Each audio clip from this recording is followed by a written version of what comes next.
A lot of the leadership, most of the leadership in Parliament of the committees are, are from the party in government because they have a majority in Parliament. There are situations that are going to arise where, like we had during the Grand Coalition government, where, before we became part of that Grand Coalition, ODM had more members in Parliament than the party of government. So these situations are dynamic and can arise. So it is Parliament to fulfill its constitutional obligations to provide legislation, representation, and oversight. And it's not representation of the government. Members of Parliament represents the people and the counties, so to speak.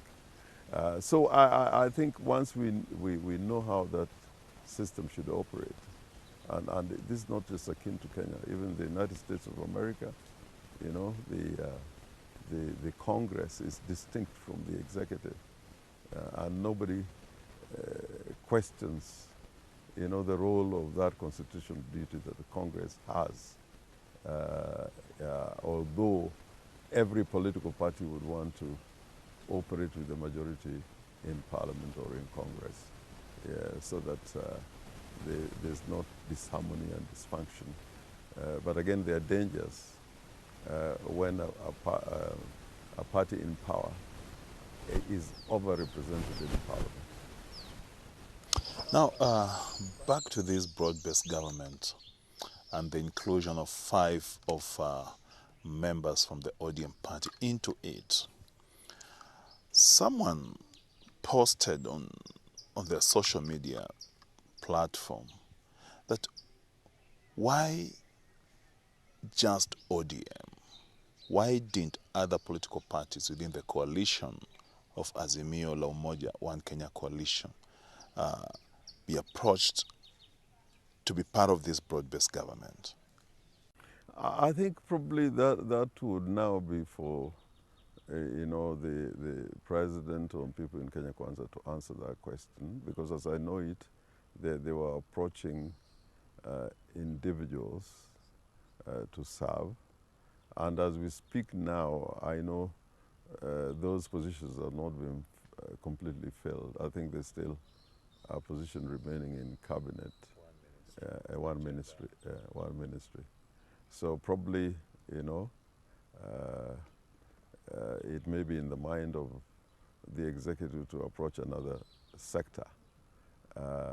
But it should not be lost that when the Kenya Kwanza government was trying to form this broad-based government, they were probably looking for regions where there was no effective representation and inclusivity in the national government, that is the executive.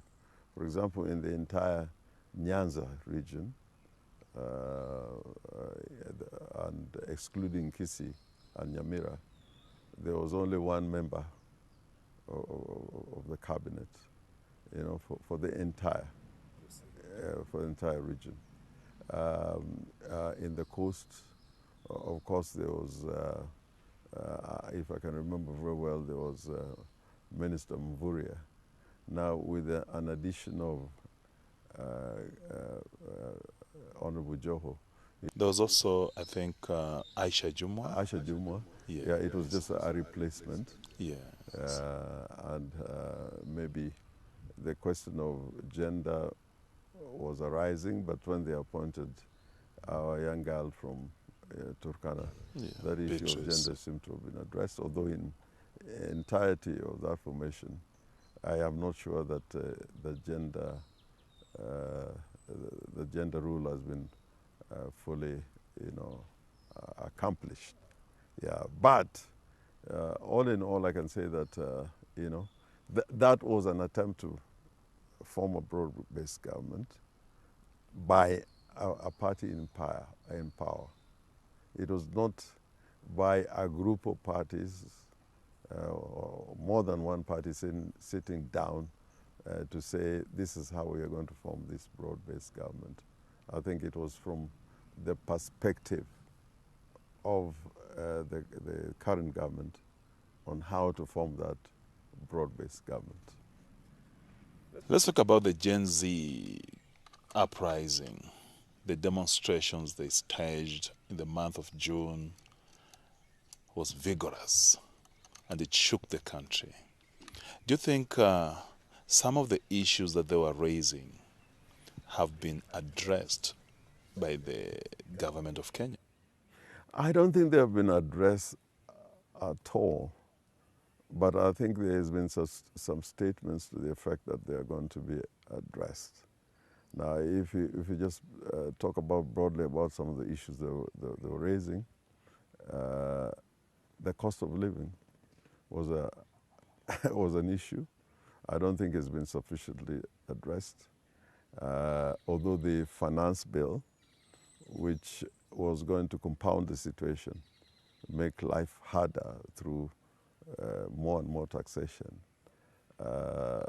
in itself, the withdrawal of that bill did not answer to the questions that were raised around the cost of living. You remember even last year when Azimio and ODM were raising these issues about cost of living, the Kenya Kwanza administration said, no, this is not something to be addressed by the team from the two coalitions, that it is the government that is going to rise or fall, whichever way they were going to address that issue of the cost of living. If you're in the shoes of President William Ruto today, you are the president of Kenya, how best would you handle this Gen Z issue? How would you approach it? The Gen Z issue is first is issue of exclusion.